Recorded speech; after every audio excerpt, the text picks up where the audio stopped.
Em nome do nosso Senhor Jesus Cristo, amém.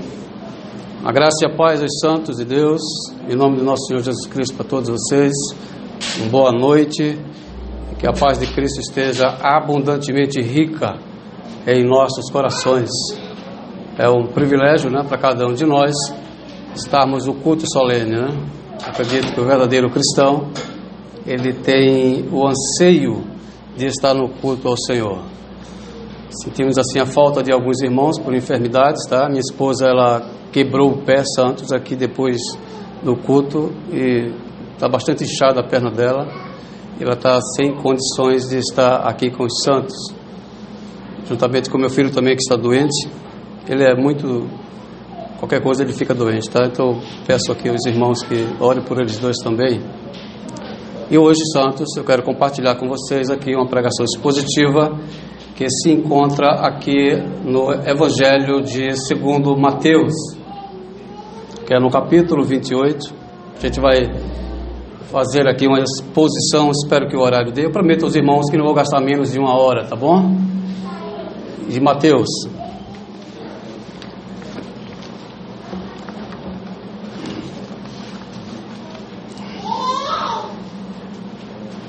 Mateus 28.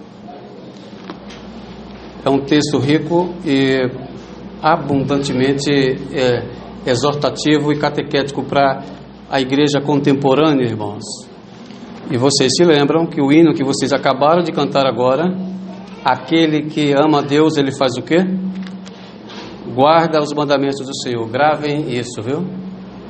Porque o hino é uma forma de nós expressarmos a nossa confissão de fé diante de Deus. E como é que está a nossa confissão de fé diante de Deus? Apenas cantando hinos, dizendo que amamos a Deus e cumprimos a sua palavra? Ou fazer aquilo que Tiago disse, que não somente observar, mas também praticar, santos? É o mais importante, Os dois andam juntos porque os dois nasceram juntos. Não há um divórcio entre praticidade e não há divórcio entre doutrina. Os dois andam agarradinhos e juntos. Vocês vão perceber isso na leitura que vai ser feita hoje, e que a igreja cristã contemporânea, ela está devendo muito no seu aspecto, santos. Mateus 28, que diz assim: E Jesus, aproximando-se, falou-lhes dizendo: Toda autoridade me foi dada no céu e sobre a terra. Portanto, ide, fazei discípulos de todas as nações, batizando-os em nome do Pai, do Filho e do Espírito Santo, ensinando-lhes a guardar todas as coisas que vos tenho ordenado. E eis que estou convosco todos os dias, até a consumação dos séculos. Essa foi a promessa que Deus deu à sua grande comissão, que é tratada aqui em Mateus 28, uma das maiores aglomerações de crentes fazendo uma missão. No quartel, irmãos, eu servi, fui militar da Polícia Aeronáutica por um bom tempo, e lá tinha uma frase bastante interessante, que eu estava até comentando aqui no discipulado, falando com o Bruno, que missão dada é o quê? Missão cumprida. Coisa muito linda quem serviu as Forças Armadas, Missão dada, irmãos, é missão cumprida. Essa pergunta, ela ecoa dentro da igreja há séculos. Que missão é dada para os crentes, é missão que tem que ser cumprida pelos crentes. Eu vou enfocar isso para vocês e vamos ver a nossa deficiência não teológica, porque teologia nós temos de sobra para dar e vender. Mas o importante não é ter em nosso psique apenas teologia, queridos. Porque de fato a igreja presbiteriana, estou falando de nós reformados, somos cheios de teologia, e graças a Deus por isso, A gente arrota a teologia no café, no almoço e no jantar, queridos. Somos fartos de teologia. O que falta numa igreja reformada contemporânea? Praticidade, querido. Falta muita praticidade. E eu quero compartilhar aqui com os santos isso aqui.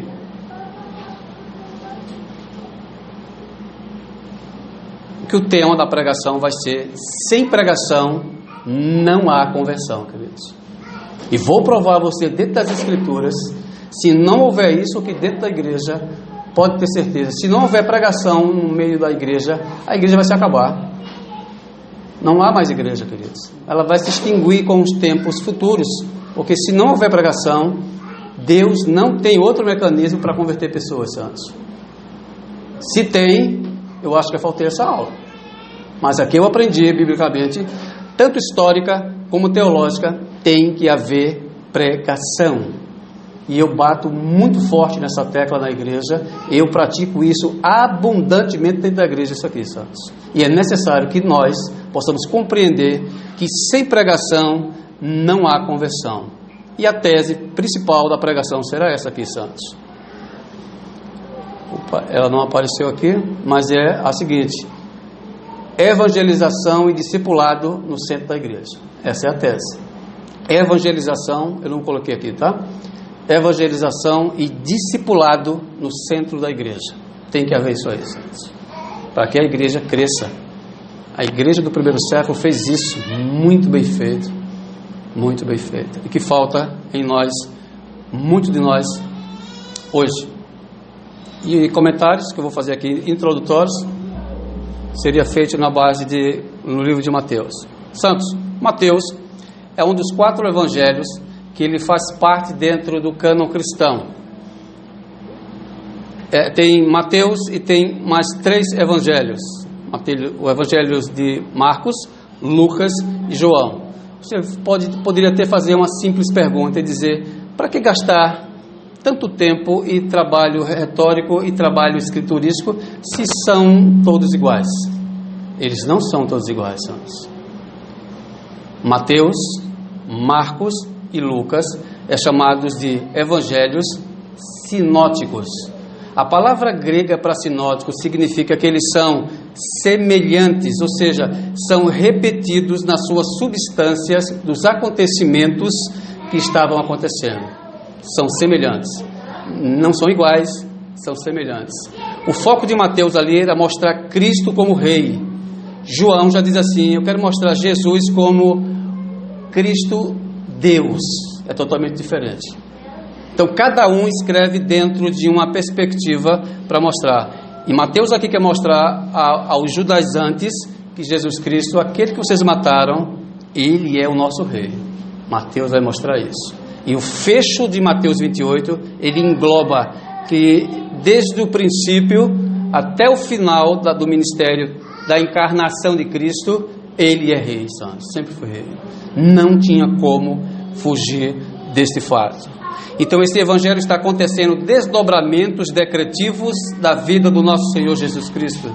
E esses evangelhos têm incumbência de registrar esses fatos, irmãos. É por isso que nós temos que ler, reler e fazer investigações do texto bíblico. Os meninos, quando dizem assim: Clécio, você faz devocional? Eu disse: não perco tempo com isso. Você lê Bíblia? Não leio Bíblia. Não leio Bíblia. Faz muito tempo que eu não leio as Escrituras, irmãos. E você faz o que, Clécio? Eu faço investigação dos textos. É muito diferente. Temos que fazer investigação dos textos. Investigar os textos e saber o que é que o texto quer dizer.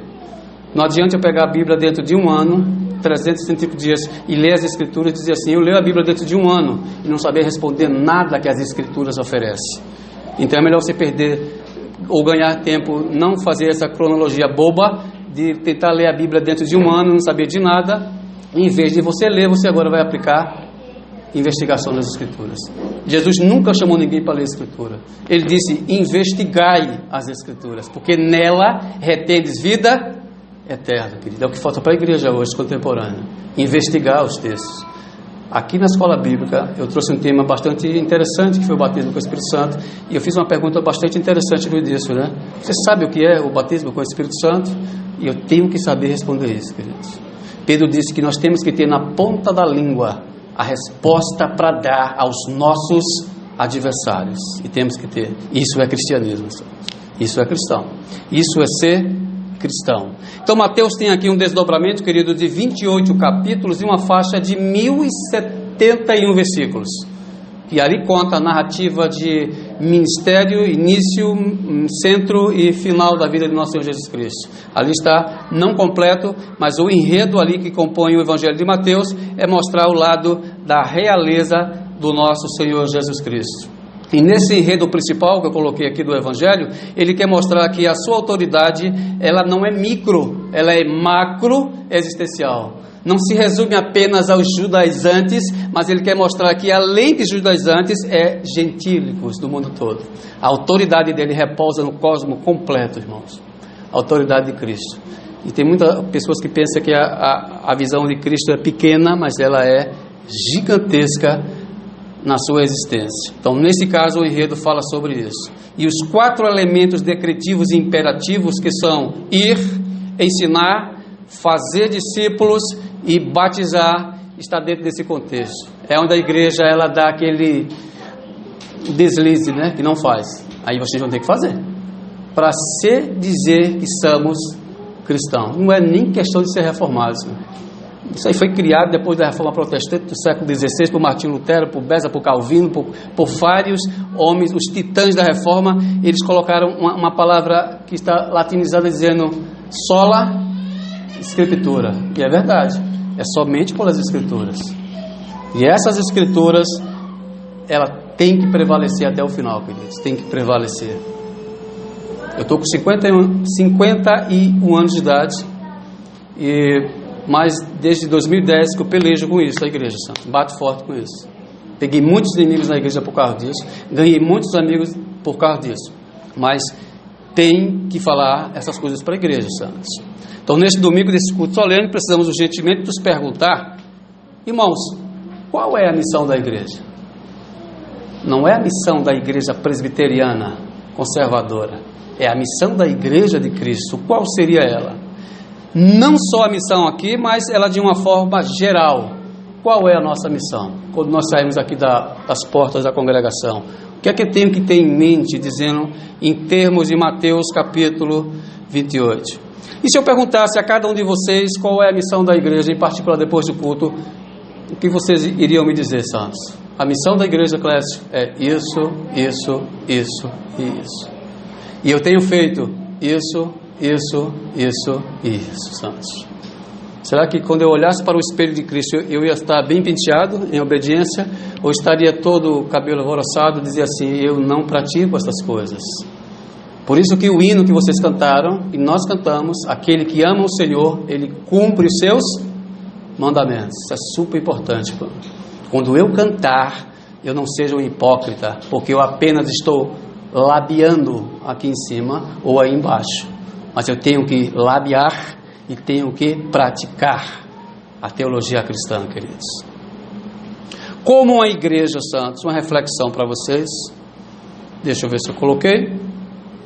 Como uma igreja que não se lembra de sua missão pode cumprir a missão, queridos? Possível, meu irmão. Se eu não me lembro das últimas palavras que estão frescas nas nossas mentes, foram as últimas palavras, se fossem as primeiras eu ficava até calado, mas foram as últimas palavras de Cristo sobre a missão da igreja. Então aqui é, como a igreja que não se lembra de sua missão, ela pode cumprir essa missão, queridos. Como isso é possível? Você poderia me dizer qual é a missão de Cristo para a sua igreja? Você saberia explicar em poucas palavras o que significa a grande comissão de Cristo, que é dada para a igreja? Que missão é esta que Cristo deixou para a sua querida e amada igreja, irmãos? Eu tive o privilégio aqui de fazer evangelismo com alguns irmãos, aqui eu acredito que foi com o Alex, com o presbítero Jairo, que ele não está aqui presente, né? Acredito que foi com ele também, e outras pessoas aqui que eu saí para fazer evangelismo, e tive assim o prazer. Talvez, amados, o mais difícil e mais importante é, você poderia me dizer que tem cumprido essa grande comissão, queridos? Nós cumprimos essa grande comissão. Será que eu posso encostar a cabeça, deitar no travesseiro e dizer assim, tranquilamente, este pecado eu não vou levar comigo para a sepultura, porque eu faço a grande comissão? Observe, irmãos, não adianta ter a melhor doutrina, não adianta. Os melhores e mais ricos, capacitados mestres dentro da igreja presbiteriana, não vai adiantar, que temos aqui bons homens capacitados para ensinar, para pregar, para ensinar e fazer evangelismo, também não adianta. E conhecermos qual é a missão, que conhecemos, e não praticarmos essa missão. Não adianta, queridos. Eu pergunto aos santos, quem aqui cumpre e faz valer as últimas palavras de Cristo, irmãos? Não precisam me responder, santos. Respondam a vocês mesmos. Quem aqui faz cumprir essas palavras? Agora, eu, Clécio, tenho propriedade para falar, santos. Faço isso. Há mais de 15 anos, eu estou dentro dos lares das pessoas. O último lar que eu entrei foi do irmão Ricardo, minha testemunha ocular que ele me deixa meter. Passei lá alguns meses na casa fazendo evangelismo para aquelas pessoas. Entrei na casa de milhares de pessoas, irmãos. Fui para a casa do irmão Wanderson, passei lá 2 meses evangelizando a casa do irmão Wanderson. Foi uma maravilha. Então, eu faço isso há 15 anos, que eu abro as Escrituras e confronto o pecado com o pecador. Abrindo as Escrituras. Foi para a casa também de Bruno, não estou esquecido de você não, Bruno. E assim nós vamos entrando, evangelizando, confrontando o pecado e fazendo o ID, cumprir o ensino, cumprir a missão e trazer pessoas ao batismo, santos. E isso me perturba muito a igreja de hoje. Me perturba muito a igreja quando ela não faz isso. Então, quando eu digo para vocês que eu faço cumprir essas coisas, eu entro dentro das casas das pessoas, eu confronto com elas seus pecados, com as Escrituras. E isso é de uma forma normativa lá na minha vida. Então, na minha casa, o que eu faço hoje na minha casa, queridos? Na minha casa, embaixo hoje, eu faço um ciclo de evangelização com o pessoal. Uma vez por semana eu me reúno lá com as pessoas, trago pentecostais, eu trago pessoas que não é evangélicas e bombardeio ele com a doutrina cristã.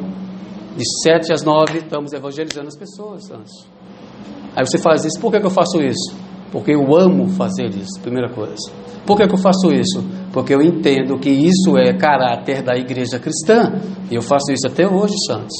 Na empresa é a mesma coisa. Falando da missão da igreja, abrindo as Escrituras e mostrando ao pecador que ele é pecador e necessita de Cristo. Isto é, princípios da missão de Cristo. A cosmovisão que muitos reformados têm é que tudo acontece por causa dos decretos de Deus, santos. Claro, irmãos, os decretos existem e estão lá, são irrevogáveis, não podemos mexer nele, porque é uma força exterior que nos compele a dizer assim: eles existem e vão ser executados, e graças a Deus que eles vão ser executados. Agora, existe também uma falta de compreensão adequada dos decretos de Deus, santos. Temos que compreender de fato o que é os decretos com relação à missão da igreja. Não evangelizam e nem aplicam o discipulado. Entendam, santo, que os decretos estão intimamente ligados a estes fatores. Quais são os fatores? Evangelizar, que é o ir, fazer discípulos. O decreto está tão ligado a isso que a igreja está, sem querer, ela faz a coisa porque está dentro do decreto e está dentro da visão de Deus, que também deve estar dentro da cosmovisão de cada um de nós. Evangelizar. E é privilégio, queridos, evangelizar não é coisa de outro mundo, é uma coisa deste mundo que foi feita para uma igreja de carne e ossos, como nós.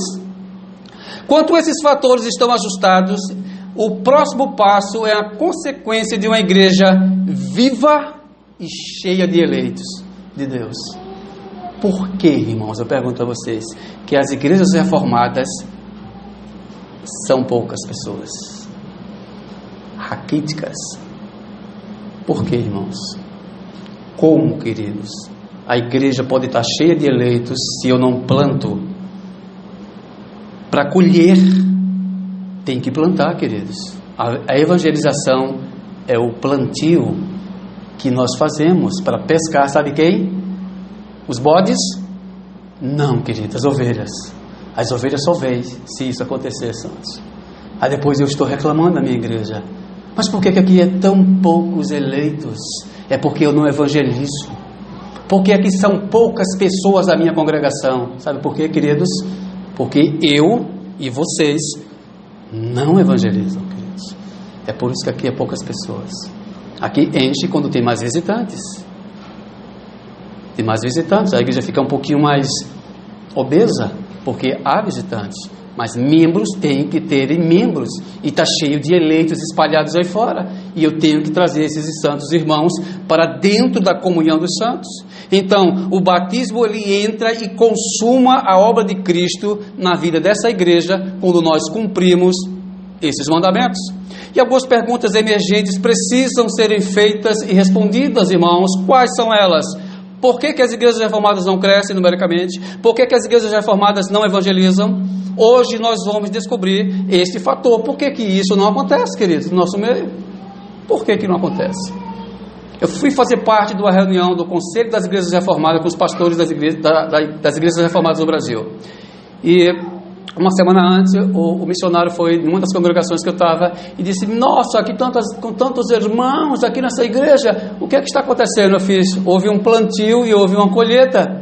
Houve uma evangelização por meses que eu planejei, e houve uma colheita dessas pessoas que Deus converteu e trouxe elas para o seio da igreja. E ele falou: como você fez isso? Eu fiz simples, olhe para Mateus 28. Ele olhou assim e fez: nós não fazemos isso da Europa, nós não fazemos isso dos países onde tem igrejas reformadas de caráter holandesa, que a nossa igreja presbiteriana é dessa mesma linhagem, querido. Ela é uma linhagem conservadora. Ele disse: sabe por que não enche a igreja de eleitos? Porque nós não estamos buscando os eleitos de Deus, irmãos. Nós não buscamos. O versículo 28, aqui diz, irmãos, que uma coisa interessante. Isso aqui eu vou deixar para depois. Espera aí, eu vou trazer ele depois, para vocês entenderem, viu?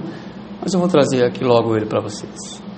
Aqui diz que os decretos de Deus, ele tem uma íntima ligação com o ir, com a parte evangelizar. Vocês estão enxergando? Eu estou de lado, eu não consigo ver bem, viu? E com o caráter de fazer discípulos. Então, se os decretos estão intimamente ligados a ir, evangelizar e fazer discípulos, aqui está a receita. Por que eu não faço isso? Por que eu não faço isso? Aí muitas pessoas acreditam dessa forma aqui, ó, dessa imagem, desse menino e dessa moça. Ninguém, preste atenção, irmãos, ninguém cai na igreja de paraquedas. Ninguém vai cair de paraquedas aqui na igreja. Eleito vai cair de paraquedas aqui? Não vai, queridos. Tem que evangelizar, queridos. Os eleitos só vêm se pregarem para eles. E vou mostrar a você que isso é uma realidade. Uma análise aqui de Mateus 18, esse capítulo 28, versos 18, diz assim: e Jesus veio, falou-lhes dizendo: foi-me dado todo o poder no céu e sobre a terra, ou na terra. Algumas traduções vão estar aí sobre a terra, mas vai dar no mesmo.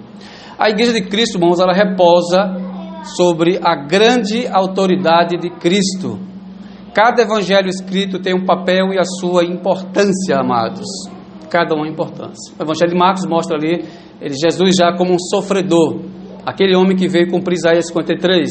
Sofrer, sofrer, sofrer. Lucas já mostra a humanidade de Jesus, tá? O seu lado divino. E então, a ênfase aqui de Mateus é mostrar que esse Jesus que vocês crucificaram, ele é Senhor e Rei sobre todo o cosmos, tanto interno quanto externo, queridos.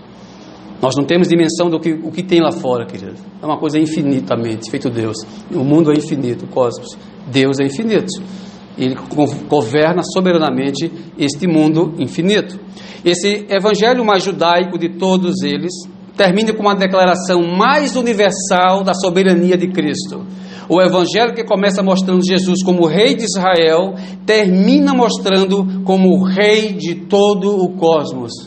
Veja, a cosmovisão que os discípulos tinham era isso aqui, ó, era micro, não sabia quem era o Nazareno. Quando Jesus morre, quando ele ressuscita e chamam eles para teologar pela última vez, Mateus 28, a visão é assim aberta, para todos eles. Jesus pergunta: quem diz os homens que eu sou? Aí Deus, como se tivesse, o texto grego diz assim, irmão, Deus fica incomodado e mexe com Pedro. Diz Pedro a ele que ele é. Aí Pedro abre o verbo: tu és o Cristo, o Messias, o Filho do Deus vivo. Aí Jesus disse: é, Pedro, é verdade, Mas não foi, isso não é um produto da tua inteligência. Isso é um produto da soberania de Deus que te revelou. Que eu sou tudo isso que está falando. Eu não apenas mando no globo terra, eu mando em toda a atmosfera física e metafísica, Pedro. Eu mando nas potestades, eu domino todas elas. Eu domino a fauna, eu domino a flora, eu domino o cosmos, eu domino tudo que tem vida e que não tem vida. Eu domino todas essas coisas. É isso que ele quer dizer. E que nós temos que enxergar isso, irmãos. Que essa soberania me faz tranquilo. Essa soberania me capacita a levar o ide que ele tanto deseja, queridos. Isso é uma providência de Deus. Então esse evangelho mostra isso. E onde repousa a sua maior autoridade? Na morte e na sua ressurreição do nosso Senhor Jesus Cristo. Nenhum outro rei na história da humanidade, queridos, venceu a morte. E olhe que eu gosto de história, meu irmão. Se tem um cara que é fixado em história, sou eu. Eu fiquei tão fixado em história que eu me inscrevi no programa e disse, vou me formar, vou pegar o diploma de história e eu amo a história. E quando eu abro a história, eu vejo fatos históricos e fatos lindos que mostram sobre a comparação entre Cristo e sobre os grandes imperadores que reinaram no mundo, querido. Eu selecionei aqui alguns deles, como César, Alexandre o Grande, Faraó, Napoleão Bonaparte, Hitler, Mussolini, Stalin, e outros, que mostraram a sua vitalidade. Esses homens tinham um QI elevadíssimo, queridos. O homem Alexandre o Grande chamou o companheiro e disse, vem cá, quando eu morrer, tu vai fazer isso. Tu vai fazer o quê? A minha mão vai ficar fora do caixão. Eu disse, que coisa estranha minha mão vai ficar fora do caixão. Mas por que, Senhor? É para dizer a eles, aos homens, eles são incapazes de vencer a morte. É por isso que eu dou dentro do caixão. Inteligente, ele disse. As minhas riquezas tu vai espalhando assim pelo chão, ó. Mas por que eu vou jogar as tuas riquezas, Senhor, pelo chão? Tu vai dizer à humanidade que isso é daqui e daqui não pode sair. Eu não posso levar essas riquezas comigo. Eu digo, o homem tinha uma visão elástica das coisas. Ele chegou no seu basiléu e disse assim, começou a olhar para o Oriente e começou a chorar. Aí esse companheiro chegou de novo e disse, Alexandre, por que choras? Ele disse, porque eu não tenho mais o que conquistar. Eu conquistei o mundo todo. Poderosíssimo. Aí batizaram ele, Alexandre o Grande. Hitler tem uma mente fantástica, irmãos. Nós só conseguimos ver o lado maligno dele, né? Não é só isso não, queridos. A mente daquele homem era uma mente elevadíssima. O homem que sai do baixo escalão do exército chega a embaixador e chega a ocupar o maior cargo da Alemanha, Santos. Tá? E ele ali comanda toda a Alemanha e faz aquele plano diabólico que nós sabemos qual foi, mas a mente dele era uma mente brilhante, irmãos. Se a mente daquele homem fosse usada para o bem, a humanidade era beneficiada, mas foi usada para o mal. Da mesma forma, Mussolini e Stalin, todos eles foram grandes homens, mas o que eu quero dizer com esses grandes homens? Que todos eles foram humilhados, todos eles foram triturados pela morte, mas Cristo não passou por isso, né? Isso não foi humilhado, querido. Cristo venceu a morte. E esses homens não. Então, a maior autoridade de Cristo repousa aqui na morte e na sua ressurreição. Ele desarticulou todo o sistema metafísico do mundo, queridos. O que é isso, Clécio? Metafísico podemos tratar do lado das potestades, espíritos. O mundo espiritual repousa sob a autoridade de nosso Senhor Jesus Cristo. Aqueles demônios que estavam nos porcos, ele disse, olha, viesse nos atormentar antes do tempo. Como é que ele sabia disso? Como é que os espíritos sabiam quem era aquele homem, aquele nazareno que estava na frente dele? Tu viesse dizer assim, tu viesse me perturbar antes da hora decretada de Deus? Ó, nos autoriza, olha, até para eles saírem, ele diz, me autoriza a sair daqui e entrar ali? Ele diz, vai. E eles foram, queridos, a autoridade que ele tinha. Jesus governava as águas dos mares, dos rios, os ventos, estava sob o controle da sua oratória, queridos. Então a autoridade dele é uma autoridade máxima sobre o globo da terra, queridos. As forças diabólicas, a morte e a corrupção do pecado não puderam tragar o corpo do nosso Senhor Jesus Cristo. Já o nosso não, o nosso foi triturado pelo pecado. Foi como um caminhão que vinha a sua velocidade máxima, passasse por cima de nós, somos triturados. Mas o caminhão, quando chega de frente a Cristo, ele para, querido, porque Cristo tem autoridade sobre ele. Então essa autoridade, ela reposa na morte e nessa ressurreição. Então Jesus é aquele que horizontalmente comanda toda a extensão da terra. Não há lugar neste mundo que ele não domine. Tudo está sobre o seu controle, queridos. Se tudo está sobre o controle de Cristo, por que eu não evangelizo, irmãos? Por que eu tenho medo? Por que eu não evangelizo de fato? Então essas esferas que ele agora exerce autoridade absoluta foram ampliadas para incluir agora céus e terra e fora dela, santo. Tudo agora está debaixo das suas mãos. O universo está sob domínio do nosso Senhor Jesus Cristo. Isso é a máxima da teologia cristã. Todas as esferas estão sob o seu juízo, ele julga todas as coisas. Aquele Jesus que veio tão amável, misericordioso, que foi triturado da cruz, ele não é esse Jesus que vem agora, queridos. Ele vem agora para fazer o contrário, ele vem para triturar, vem para amassar, e ele vem julgar e matar a raça humana. É para isso que ele vem agora. E aqueles que estiverem do lado esquerdo, se preparem, viu? Lado esquerdo significa que estão em estado de condenação, vão ver a autoridade máxima do nosso Senhor Jesus Cristo. Alguns evangelhos tratam do seguinte, um texto que fala sobre a volta de Cristo, ele diz, olha, esconde-se nos outeiros, peça que as rochas caiam sobre nós. Nós não queremos ver a grande ira do Cordeiro que vai cair sobre a terra, irmãos. Ele vem agora para acabar com as coisas e restabelecer o reino dele 100% na terra. O pecado vai ser extirpado de toda a terra. Tudo que há no cosmos e dentro ali desse globo será subjugado por ele. Em Atos 17, 28, ele diz, porque nele vivemos e nos movemos e existimos. Ele é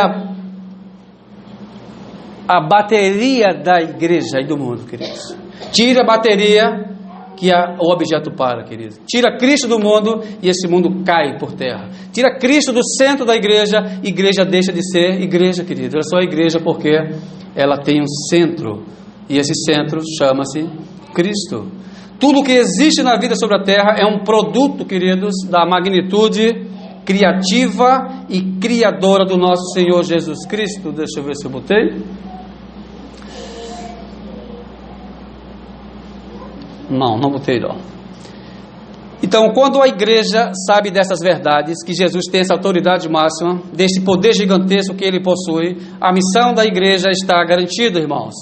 Não existe nenhuma potestade que repousa sobre esse mundo que possa impedir a missão da igreja. Clécio, tudo bem, eu sei que existe uma guerra travada aí fora cósmica entre Deus de um lado e o diabo do outro, que o diabo muitas vezes impede a missão da igreja, que o diabo faz muitos crentes não evangelizarem, que o diabo impede cristão de fazer discipulado com outras pessoas. Isso está tudo na tua mente, querido. Faz um backup desses assuntos, joga isso no lixo. Sabe por quê, queridos? Porque nunca existiu, não existe, e o verbo futuro não existirá. Nunca vai existir uma guerra entre diabo e Deus, porque Deus é Senhor, é Criador. O diabo é servo de Deus, irmãos. O diabo é um agente especial de Deus, irmãos. O diabo serve ao Senhor. O diabo é um comando geral de Deus. Quando Deus diz, faça, ele faz. Quando Deus diz, pare, ele para. Ele não tem livre-arbítrio. O livre-arbítrio é uma doutrina criada pelo próprio diabo para infernizar a falsa igreja. E tem conseguido, queridos. Não existe guerra cósmica. Sabe por quê? Mateus vai dizer assim, olha, pois também eu te digo que tu és Pedro, e sobre esta pedra edificarei o quê? A quem? A minha igreja, e as portas do inferno não prevalecerão contra ela. Não há inferno que pare a igreja, queridos. Não há inferno que possa determinar aquilo que Deus determinou para a sua amada igreja. Não há inferno que possa acabar com a missão da igreja, queridos. Não tem inferno, queridos. O inferno está aqui na sua cabeça, viu? O diabo serve ao Senhor.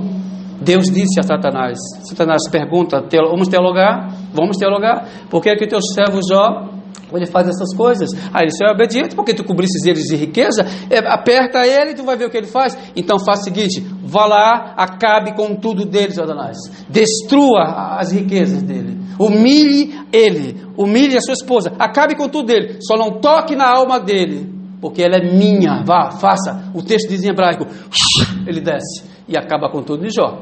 Tira riquezas, bois, as fazendas derrubadas, é roubado o gado, os filhos foram assassinados pela natureza, e Deus sai matando tudo dele, e deixa Jó lá num caco de telha com uma das piores doenças da época, que era a lepra. O diabo faz assim, aí ó, a situação do homem. Deus disse, vê se ele me nega. Você é crente, você é um crente eleito, não me nega, rapaz, nega não.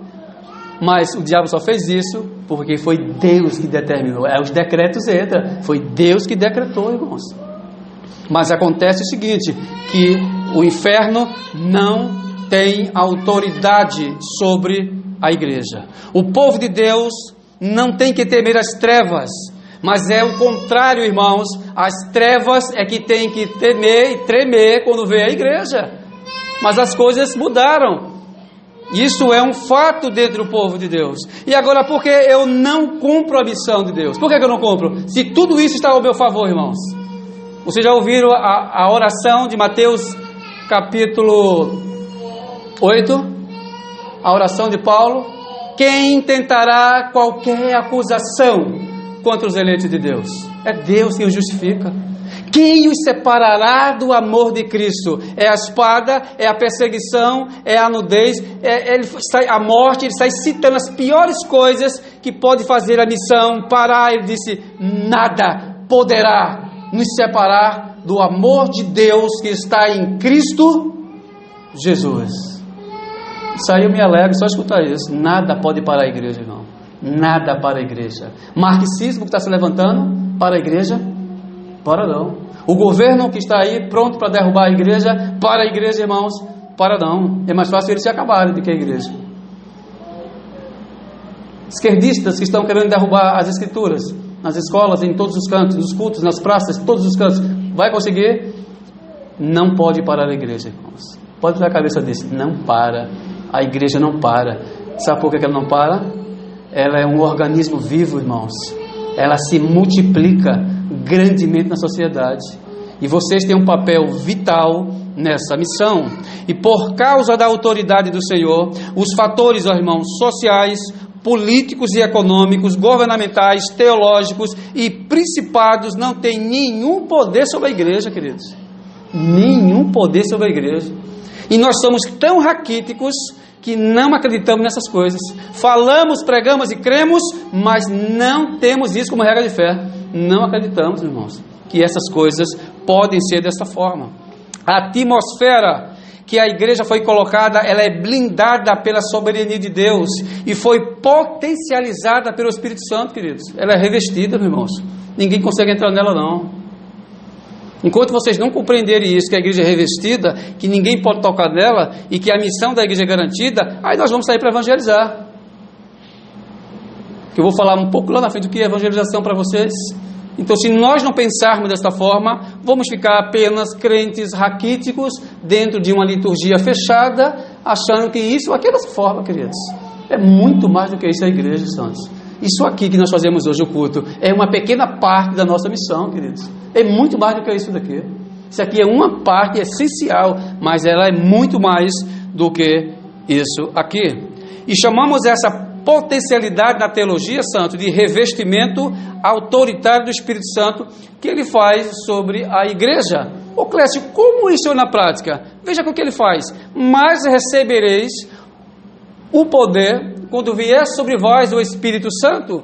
O que é que o Espírito Santo ele produz em pessoas que foram batizadas? O que é que o Espírito Santo ele produz em pessoas que foram regeneradas? Ele vai dizer, vocês serão minhas testemunhas em todos os cantos da terra. Eu vou capacitá-los, eu vou exercitá-los em vocês, a mente de Cristo, para que vocês evangelizem, para que vocês criem coragem. Aí os discípulos disseram, mas Senhor, nós não sabemos o que há de falar. Ele disse, não se preocupem com o que há de falar, porque neste momento eu os capacito, queridos.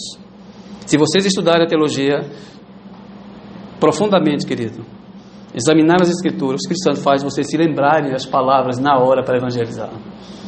Na hora, puf, você se lembra. Por quê?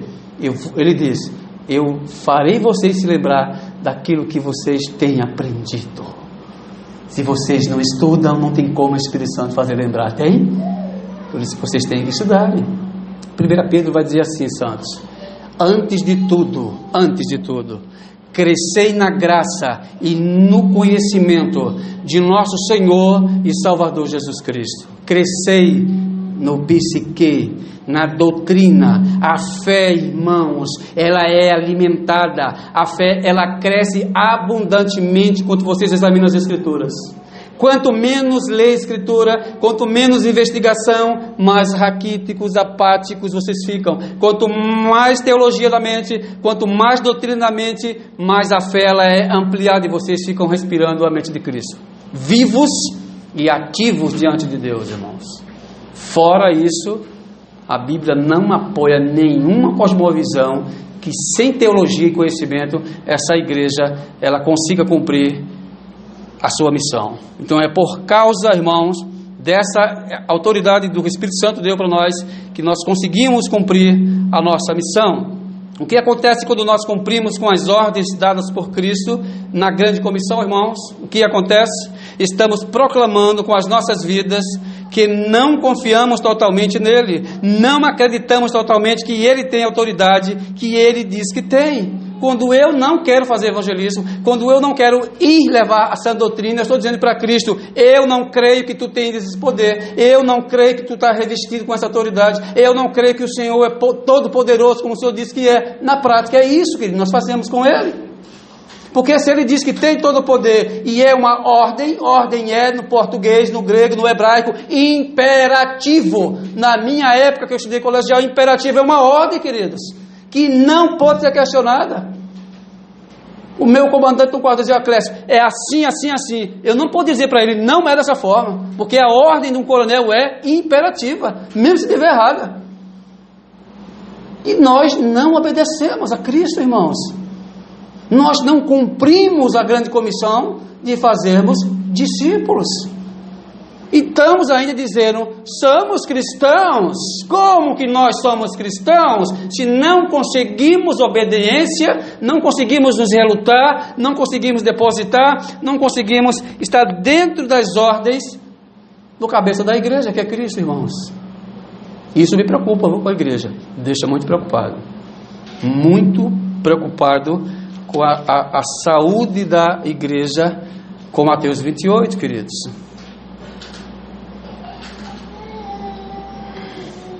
Segundo versículo, irmãos, diz assim, santos: portanto, vão e façam discípulos. Aqui é imperativo, viu? Vou te mostrar. De todas as nações, batizando-os em nome do Pai e do Filho e do Espírito, que se chama-se Santo, irmãos. Aqui está a centralidade dos versículos. A centralidade não repousa tanto no 18 e nem no 20, repousa aqui, irmãos. É isso aqui que a igreja tem que fazer. O centro seria isso aqui. O versículo 19 começa assim: portanto. Ele abre e joga uma vírgula para fazer uma pausa na oração. É provavelmente a leitura mais correta do texto, com essa vírgula. Mas mesmo que a palavra estivesse ausente, o portanto, a conexão lógica está pressuposta pelo o fluxo da comissão, queridos. Mesmo se não existisse a palavra ali, mas o contexto vai dizer que nós temos que ir, independente se está ali ou não. As duas características ligam a ordem à autoridade universal de Jesus, queridos. Estão unidas. É porque existe um falso ensino que é pregado aí fora, que o ensinar e o batizar estão desligados um do outro. E vou mostrar que não estão desligados, viu?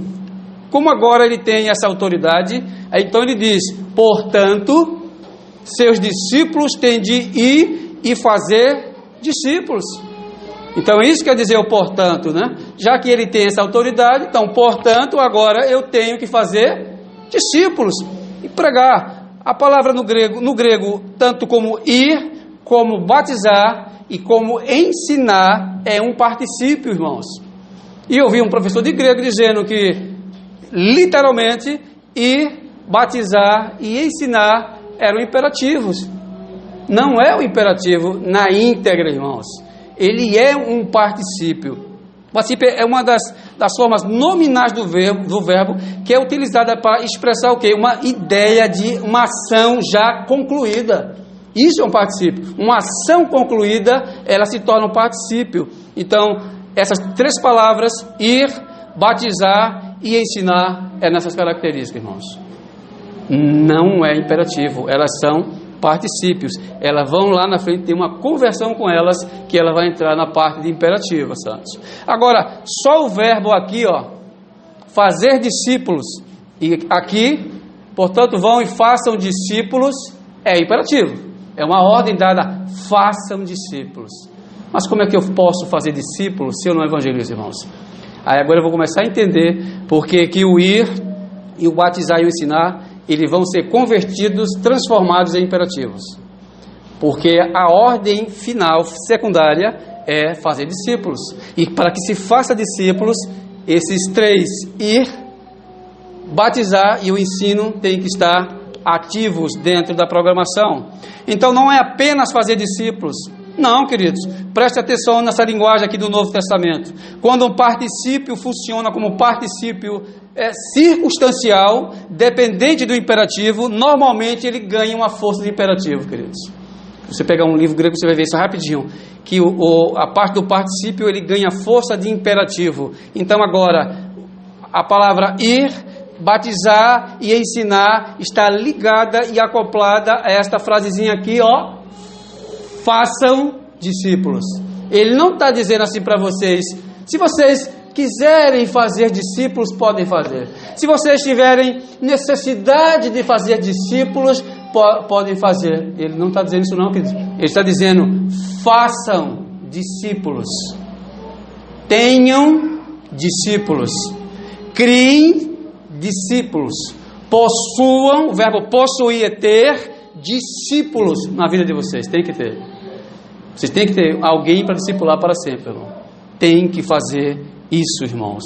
É a ordem que ele deixou. Embora continue verdade dizer que a principal força imperativa repousa no façam discípulos, é verdade, e não em ir evangelizar, mas no contexto ela exige que os três andam juntos. Não há desculpas para a igreja, santos. Não há desculpas de vocês ou de nós não queremos evangelizar. E eu quero trazer a vocês uma abordagem à realidade apostólica quanto ao evangelizar. Se eu quero evangelizar, se eu quero aprender a evangelizar, eu tenho que olhar para o retrato da igreja do primeiro século.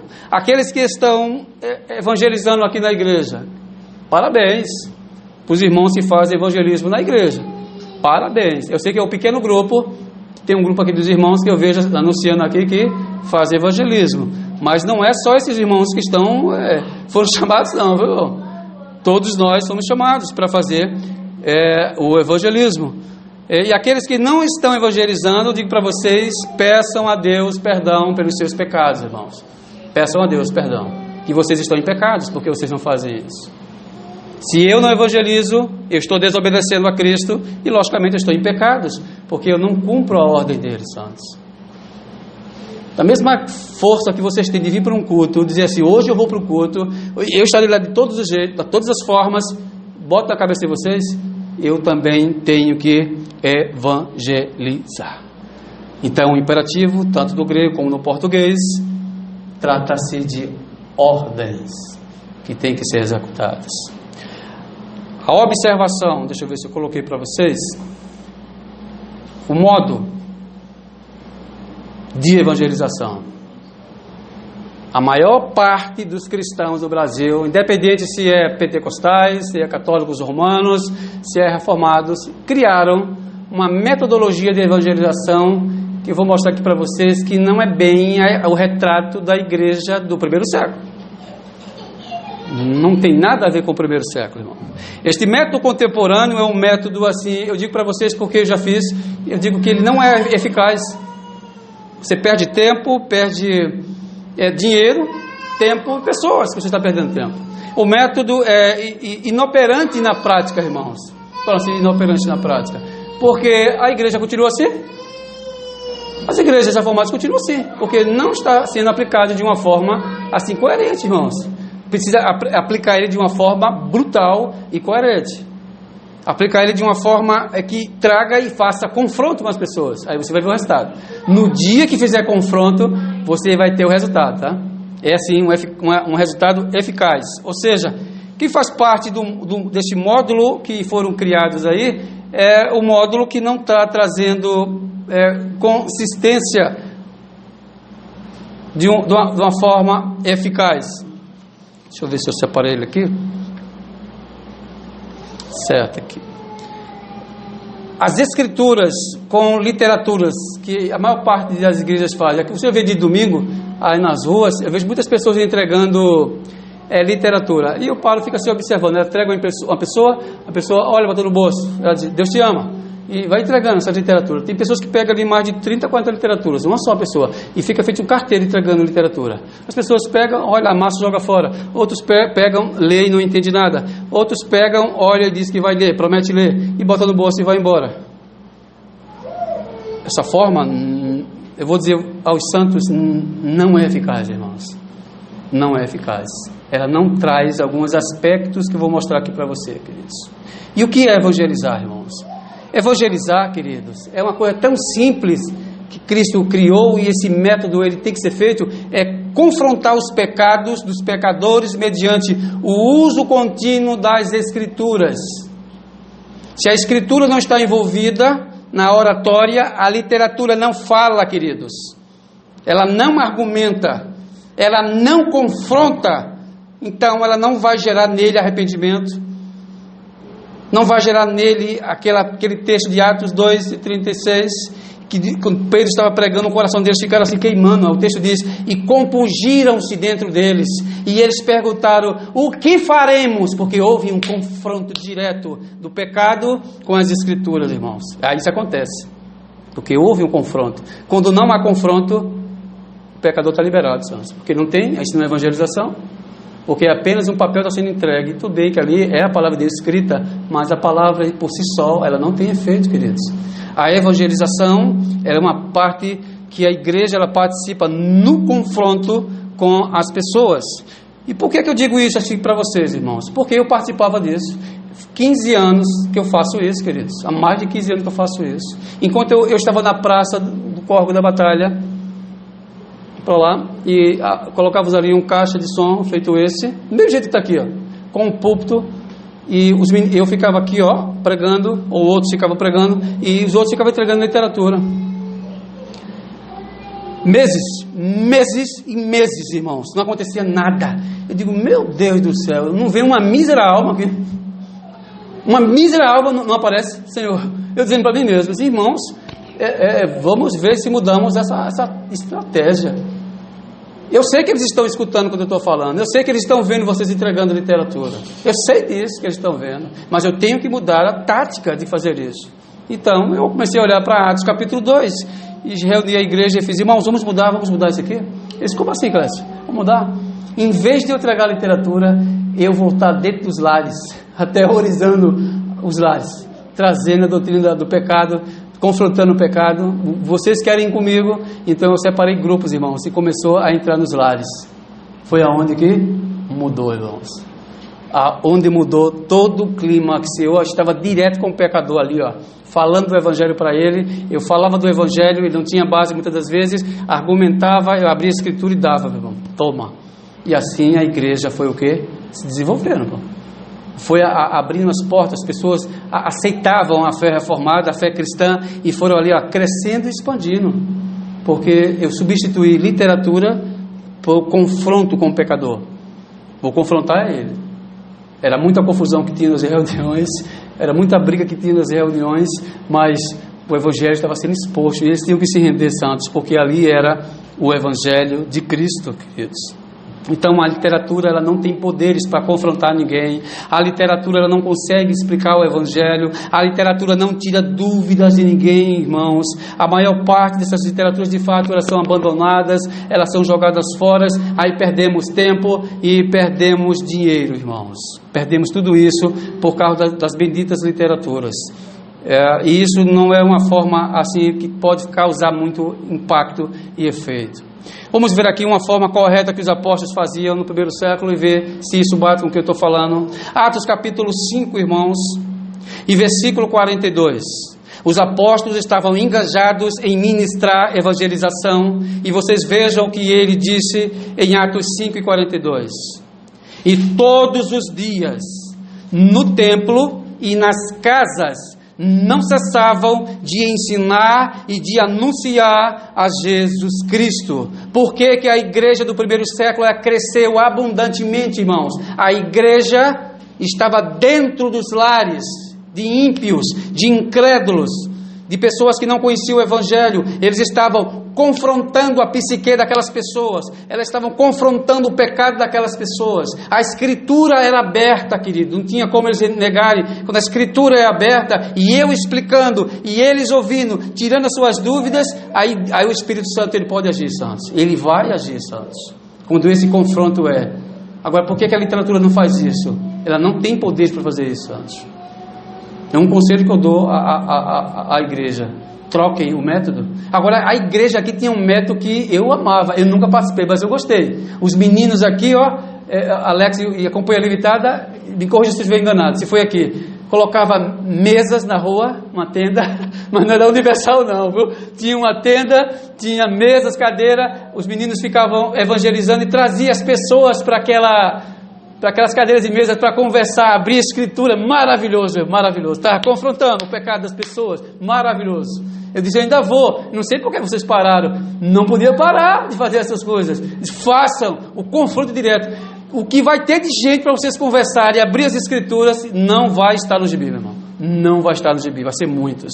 Então, dessa forma, isso aqui, Atos 5 e 42, é aquilo que vocês estavam fazendo, confrontando o pecado das pessoas, abrindo as Escrituras. Vai economizar o que? Literatura, economizar dinheiro com literatura, e economiza tempo que nós estamos perdendo, entregando literatura. Entrega, a pessoa vai embora. Agora, se entregar e ela ficar para escutar, que aí é o mínimo que escutam, aí vai gastar bem menos. O que é que os reformadores disseram, irmãos? O que é que os reformadores faziam, irmãos? As pessoas têm uma falsa cosmovisão do que a igreja reformada é uma igreja que não evangeliza. Os reformadores não gostam de evangelizar. Os presbiterianos são frios. Os presbiterianos não gostam de evangelizar. Errado, irmãos. Completamente errado. Só você pegar a parte histórica da teologia da igreja.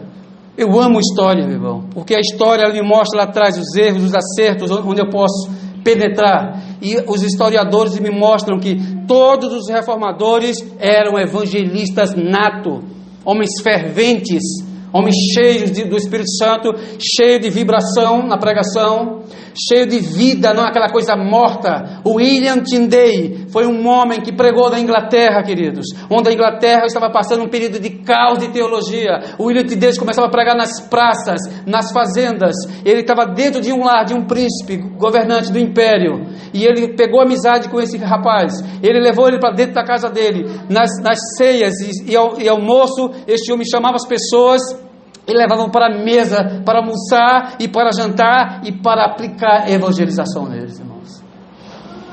Olha lá, ele foi chamado de o contrabandista de Deus. Por que ele foi chamado de contrabandista? Ele interpretou, fez a transliteração grego-hebraico para o inglês, fez a Bíblia em inglês, e é por isso que ele foi morto, executado pela Igreja Católica, Apostólica, Romana. Ele botava nas sacas de alimento, e as sacas iam direto para o porto e pegar os países europeus. Os europeus estavam lendo a Bíblia em inglês por causa de William Tyndale, evangelizando as pessoas. A igreja, quando descobriu isso, temos que matar essa peste, acabar com ele. Como é que eu vou fazer para acabar com a vida de um homem que está ao lado do povo? O povo vai matar Tyndale. Você, que é um homem que está condenado, vai pegar a pena de morte, eu vou liberar você e você vai se tornar um discípulo de Tindei. Você entende isso que eu estou dizendo? E você vai acreditar em tudo que ele vai dizer. Você vai marcar ele um encontro com esse homem. E nesse encontro não é você que vai, quem vai somos nós. E assim mataram o Tindei, irmão. O melhor aluno de Tindei não era aluno dele, ele era o olheiro da igreja romana. E ele disse, vamos marcar um almoço Tindei na praça principal da Inglaterra. Ele disse, vamos lá, e eu pago o almoço. E disse que, eu não estou com o dinheiro aqui, eu vou pegar e volto daqui a pouco, rapidinho. Mas quem volta não é ele, irmãos. Quem volta é a guarda imperial da igreja de Roma, senhores. Aí prende Tindei e na praça pública queimam ele vivo, não, como herege, porque ele foi um pregador do santo evangelho da graça de Cristo, irmãos. Então a igreja é uma igreja que pregava o evangelho. Nós perdemos o foco, irmãos. Aqui está um homem chamado João Calvino, que é tratado como muitos dentro da igreja como uma das maiores mentes da igreja, mas tirando a parte da teologia de Calvino, ele foi chamado de o teólogo do Espírito Santo. Ele pregava exaustivamente na Suíça, em Genebra. Ele desceu ali também para os países como França, países que tinham uma incumbência romana, e lá ele pregou exaustivamente sobre as Escrituras, irmãos. Abria as Escrituras em praça e pregava exaustivamente sobre a Escritura. Então nós observamos que a nossa história é uma história rica e munida de pessoas que pregavam o Evangelho. E por que nós não fazemos isso? Por que nós não fazemos isso, irmãos? E o último aqui, tinha milhares deles, mas esses aqui foram os que se destacaram mais, como o escocês chamado John Knox, também voltado para a pregação, tanto interna, púlpito, quanto externa, corpo a corpo, na rua. Ele desafiava as pessoas, abrindo a Escritura e levando o Evangelho para as pessoas. Então diz aqui que após ter retornado à Inglaterra, ele voltou para a Escócia, onde pregou por vários meses. Ele retorna para Genebra e permaneceu lá 3 anos e aprendeu toda a visão da doutrina reformada com o grande mestre João Calvino. E nesse tempo ele pregou aos refugiados de fala inglesa, organizou uma igreja entre eles de modelo presbiteriano, e Knox tornou para a Escócia no ano de 1559. Ele retorna para a Escócia e a igreja mandou matá-lo, tentou executá-lo por causa dessas obras que ele fez. E ele disse ao Senhor, então foi nesse tempo que ele disse, Senhor, ó Deus, dai-me a Escócia ou eu morra. Ele disse, eu vou evangelizar essa Escócia, ela vai se converter, mas me dá pessoas, eu preciso de pessoas, eu quero pessoas, Senhor. Se tu não me das pessoas para evangelizar, eu quero morrer, mas eu quero evangelizar essas pessoas. Veja o desejo que esses homens têm, irmãos. Eu fico envergonhado quando eu olho para um homem desse. Nós temos que ter vergonha em nossa face, em olhar para homens como esse, que homens que cumpriam Mateus 28, sobre a grande obra da evangelização, irmãos. Isso é uma vergonha para nós hoje.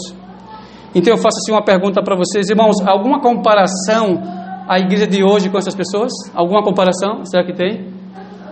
Temos alguma comparação com essas pessoas? Estamos afastados bilateralmente dessas pessoas, irmãos, quilômetros dela. A igreja de hoje está muito afastada do objetivo central que foi colocado e chamado, queridos. Mas dá para chegar lá, viu? É só mostrar que dá para chegar lá. Jesus nos chamou para evangelizar e fazer discípulos, irmãos. Eu pergunto, por que as igrejas reformadas, detentoras das verdades cristalinas cristãs, não crescem numericamente? Porque não evangelizam, queridos. A resposta é essa. Prática, simples, objetiva. Não evangelizam. Como é, santos, que eu não planto e quero colher, irmãos? A lei do plantio que o apóstolo Paulo fala. Aquele que planta em abundância, colhe em abundância. Aquele que planta mínimo, colhe mínimo. E aquele que não planta nada, não vai colher nada. Pode ter certeza disso, irmãos. Pode ter certeza disso. Estamos perdendo tempo na terra, santos. O ser humano consegue estacar na terra de 1 ano, 0 ano, há 120 anos. E dentro de 0 a 120 anos eu estou estagnado, não consigo produzir nada, meu irmão. Eu te pergunto, amados, qual é o legado que vocês estão deixando aqui na terra? Qual é o nosso legado que estamos deixando aqui nesta terra com relação ao nosso Senhor Jesus Cristo? Qual é o nosso legado? Temos que fazer discípulos. Catequese neles, irmãos. Discípulos nós somos chamados. Isto é a igreja de Cristo. Porque não gostam de plantar o evangelho, ou seja, de evangelizar, de praticar a evangelização. Então aqui não é questão de decretos, irmãos, que as pessoas não são convertidas. Não é isso. Pois o verdadeiro decreto colocou a sua amada igreja aqui, no centro dessa atmosfera de evangelização e discipulado. Os fatores criados por Deus não podem, não devem ser adulterados de forma alguma, queridos. E quais são os fatores? Veja o que Marquinhos diz aqui. Deixa eu ver se eu coloquei.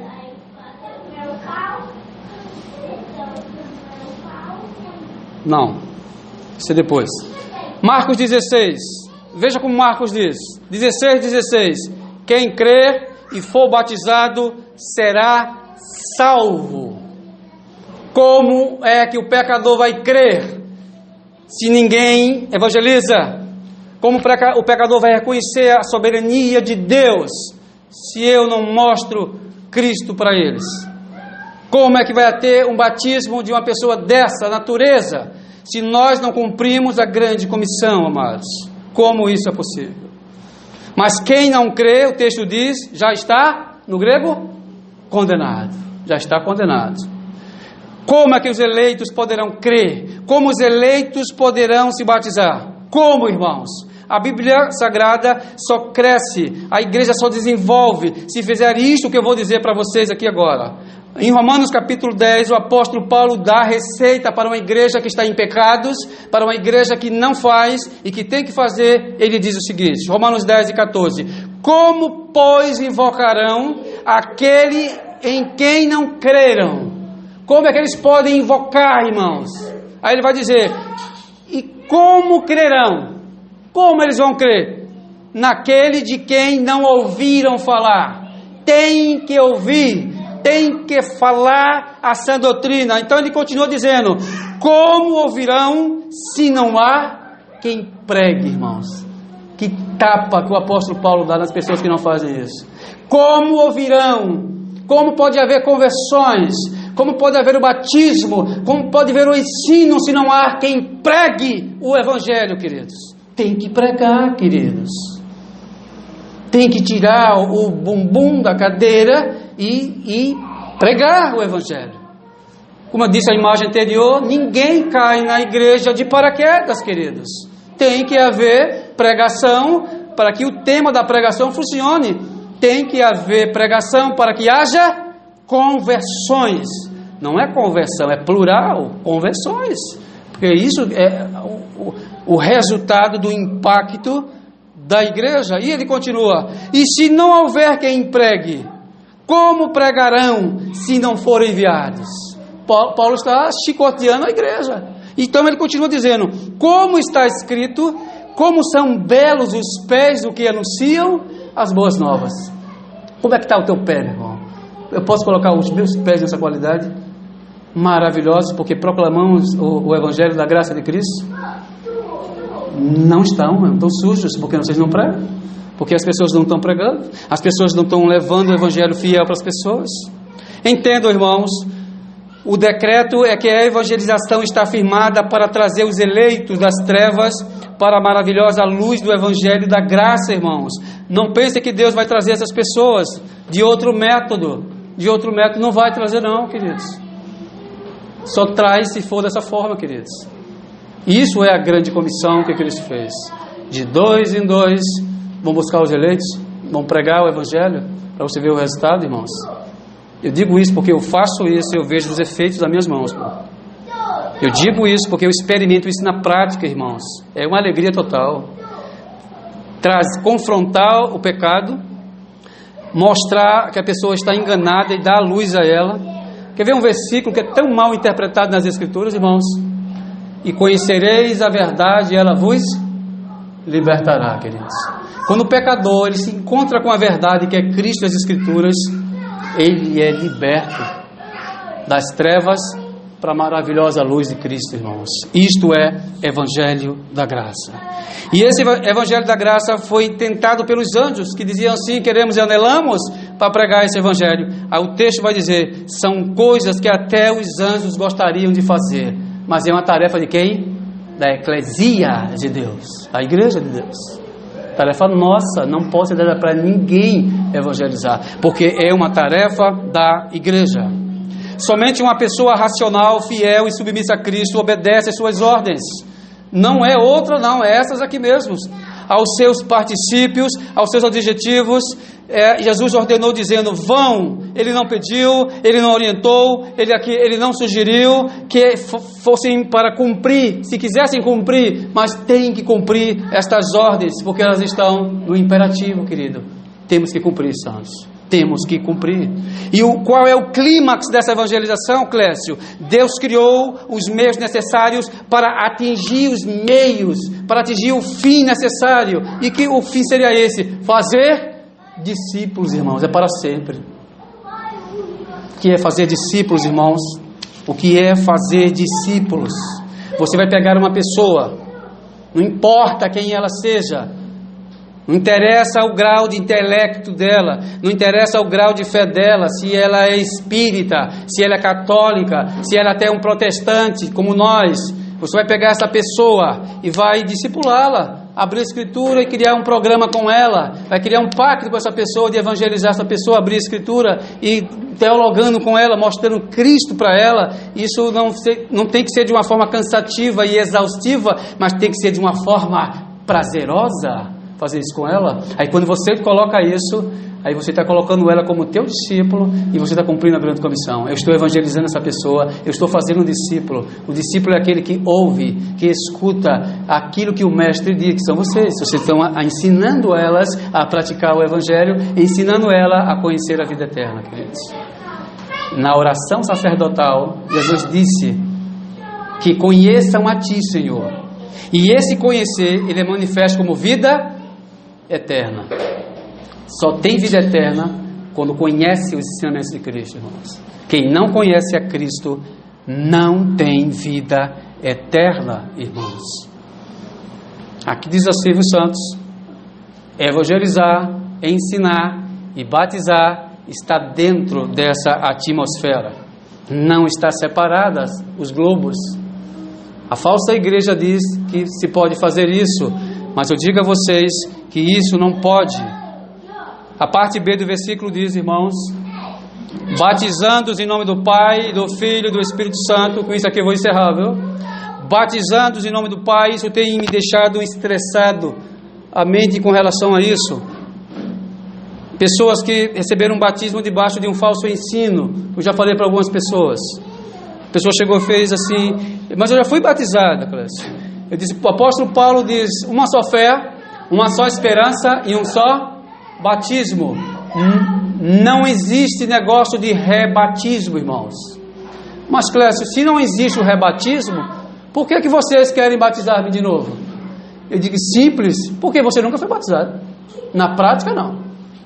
Você foi batizado debaixo de uma falsa perspectiva de Mateus 28. Você apenas cumpriu o rito do batismo, que está certo. Qual é o rito, Clécio? Batizando-os em nome do Pai e do Filho e do Espírito Santo. Essa é a fórmula correta. Mas não adianta a fórmula sem a parte ensinar, sem a parte da doutrina. Elas têm que estar acopladas, que você entende que ele diz que o batismo é feito em nome desses três sujeitos. O sujeito que eu falo, irmão, é do português. O sujeito, o Pai, o Filho e o Espírito Santo, da trindade ou da divindade. E quando esse batismo é feito debaixo de um falso ensino, esse batismo não tem tanta autoridade como ele deveria ter. Por que não tem autoridade, santos? Porque ele foi feito em cima de uma ordem falsa. Foi feito em cima de uma falsa doutrina. E o que Paulo fala a respeito de falsas doutrinas referente ao cristianismo histórico? Ele fala de uma forma bastante aguça dentro das Escrituras, irmãos. Deixa eu ver os textos que eu separei aqui para vocês verem, observarem.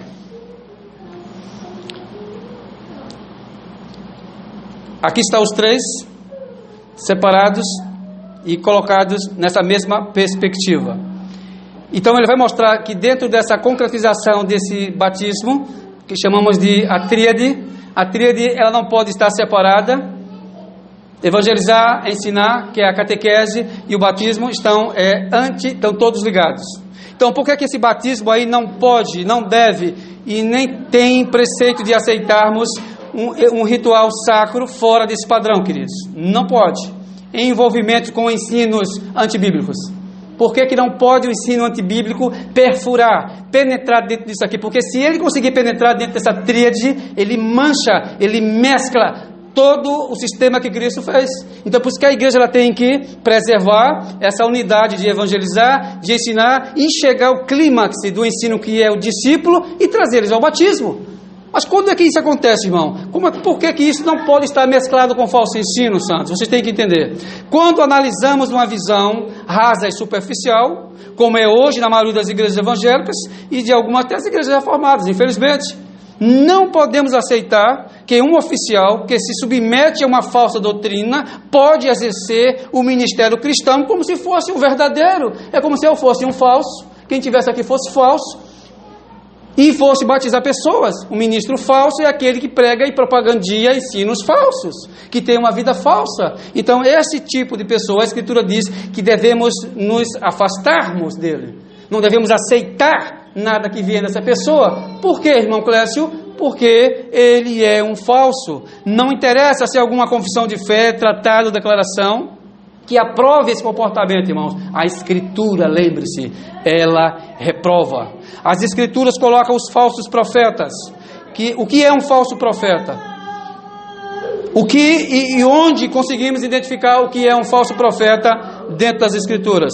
Um falso profeta é aquele que perverte, adultera e usa uma palavra muito ferro. Ele estupra o texto bíblico de fato. Ele casca, humilha o texto bíblico e não aceita aquela veracidade que está nas Escrituras. E onde eles fazem isso, irmãos? Hoje, dentro das falsas igrejas, fazem isso. Batizam pessoas em nome do Pai, do Filho e do Espírito Santo e vivem debaixo de falsos ensinos. Aí o autor de Apocalipse chega a dizer assim, irmãos: eu conheço as tuas obras, e tribulação e pobreza, mas tu és rico, Apocalipse 2:9, e há blasfêmias dos que dizem judeus e não são, mas são da sinagoga de Satanás. Eles estão no meio do povo de Deus, mas não são povo de Deus. Eles respiram os decretos de Deus, as alianças de Deus, mas não arrotam as alianças de Deus. Eles deturpam a doutrina de Deus e estão no vosso meio. Cuidado com eles. Não aceite nada que vem deles, porque ele é tratado como falsos profetas. Apocalipse 3:9, ele vai repetir de outra forma, mais escancarada: eis que eu farei com os da sinagoga de Satanás, os que se dizem judeus e não são, mas mentem, e eis que eu farei que venham e adorem prostrados aos teus pés, e saiba que eu te amo, igreja. A igreja tem falsos profetas dentro dela, santos, falsos ministros na igreja cristã de hoje. Naquela época já tinha, e hoje a coisa está ainda mais escancarada. Essas pessoas se subjugavam cristãs e estavam dentro, irmão, das comunidades cristãs, evangelizando. Aí Mateus descreve o seu evangelho da seguinte forma, irmãos, com essas pessoas. Mateus capítulo 7: cuidado com os falsos profetas, que vêm como a vocês vestidos como ovelhas, mas interiormente são lobos devoradores, pastores devoradores, presbíteros devoradores, que estão enganando o povo de Deus. É importante lembrar aqui, irmãos, que Jesus usa essa linguagem de imagem do mundo natural para expressar uma ideia de verdade do reino espiritual. Por isso, ele recorre à expressão lobos roubadores, para ilustrar que os falsos profetas representam para as ovelhas de Deus, ou para aqueles que estão prestes a pertencer à ala espiritual de Deus, uma ameaça constante. Eu não aceito nada que venha de um falso profeta, de um falso ministro. E Mateus 24:11 vai dizer assim, irmãos: e surgirão muitos falsos profetas e enganarão a muitos. O prenúncio de Jesus está se tornando cada vez mais claro aqui em Mateus 24, aqui em nossos dias. Ainda que esses falsos profetas, irmãos, não tenham consciência desses fatos, mas mesmo assim são falsos profetas. Nada que eles façam, irmãos, tem apoio das Escrituras. Tudo que eles fazem cai por terra. E se ele fez um ato batismal em você, esse ato não é válido. Deus os chama, sabe de quê, irmãos? Malditos são vocês que fazem isso. Em Gálatas, vou finalizar aqui, em Gálatas 1:8, ele fala: mas mesmo que nós mesmos pervertemos, não trouxemos este evangelho aqui, não aceite. E ele vai dizer uma última palavra no final, muito bem interessante, que aquele que deturpar esse evangelho seja anátema. Eu não sabia o que era anátema. Eu corro para o dicionário português, mas isso não é português, isso é grego. Anátema quer dizer: maldito é aquele que perverte este evangelho, irmãos. Maldito é aquele que pratica um batismo em meu nome, mas que não obedece a sã doutrina. Maldito é aquele que perverte o evangelho da graça pelo um evangelho barato, um evangelho humanista, antropocêntrico. O evangelho tem que ser cristalino, teocêntrico, irmãos. E quem muda a essência do evangelho está em pecado, irmãos. Paulo chama eles de malditos. Paulo diz assim: afaste-se deles, porque são falsos profetas. E os falsos profetas batizam em nome da Trindade, Pai, Filho e Espírito Santo. Eu discuti com um membro da Igreja Reformada que ele disse: mas ele usou a fórmula correta. Eu fui batizado em nome do Pai, do Filho e do Espírito Santo, e está tudo ok para mim. Não está ok, querido. Quem te batizou foi um herege, um filho de Satanás, um homem que Deus considera ele como um blasfemo, como um maldizente, como um maldito. Foi o que te batizou. Batize com um oficial de Cristo correto, que vive debaixo da doutrina correta, dos princípios corretos, irmãos. Eu sei que tem irmãos aqui que não foi batizado ainda. Por que eu chamo de irmãos? Porque são nossos irmãos, acreditam na fé, ainda não passaram pelo batismo, irmãos. O que eu digo para vocês: busquem o pastor da igreja, falem com ele, irmãos. Eu quero me batizar, eu quero ter um anseio de descer as águas, porque eu estou debaixo de um fiel ensino de Cristo. E o pastor vai ter só o privilégio de descer as águas sobre vocês, irmão. O papel dele, só o privilégio de descer. E isso eu sei que ele vai fazer com o maior prazer com vocês.